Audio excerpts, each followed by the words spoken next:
CPU គឺជាអក្សរកាត់របស់ Central Processing Unit ដែលជាភាសាខ្មែរគឺខួរប្រតិបត្តិការកណ្ដាលវាត្រូវបានគេស្គាល់ថាជាខួរក្បាលឬក៏បេះដូងរបស់កុំព្យូទ័រ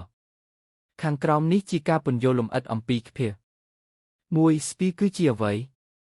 CPU គឺជាសៀគ្វីអេឡិចត្រូនិកដែលដំណើរការទិន្នន័យនិងការណែនាំផ្សេងរបស់កុំព្យូទ័រវាជាផ្នែកដែលធ្វើការគណនានិងដំណើរការកម្មវិធីតាមបញ្ជាដែលអ្នកបានផ្ដល់ឲ្យ 2. CPU ធ្វើការងារអ្វីការងារចម្បងរបស់ CPU គឺយកការណែនាំ Fetch ទាញយកការណែនាំពីអង្គចងចាំ RAM បកស្រាយការណែនាំ Decode បកប្រែការណែនាំទាំងនោះទៅជាសញ្ញាដែលអាចយល់បានអនុវត្តការណែនាំ Execute ធ្វើការគណនាឬប្រតិបត្តិការណាមួយតាមការណែនាំសរសេរទុក Store ផ្ញើលទ្ធផលត្រឡប់ទៅអង្គចងចាំម្ដងទៀតដំណើរការនេះត្រូវបានគេហៅថាខ្សែសង្វាក់ Fetch Decode Execute 3. គំនិតចម្បងនៅក្នុងក្ភាចំនួនគោល chorus CPU ទំនើបភាគច្រើនមានច្រើនគោលវាដូចជាការមានសភូច្រើននៅក្នុងដៃកណ្ដាលមួយឧទាហរណ៍ dual core 2 គោល quad core 4 គោល octa core 8 គោលគោលច្រើនអនុញ្ញាតឲ្យរត់កម្មវិធីច្រើនបានក្នុងពេលតែមួយ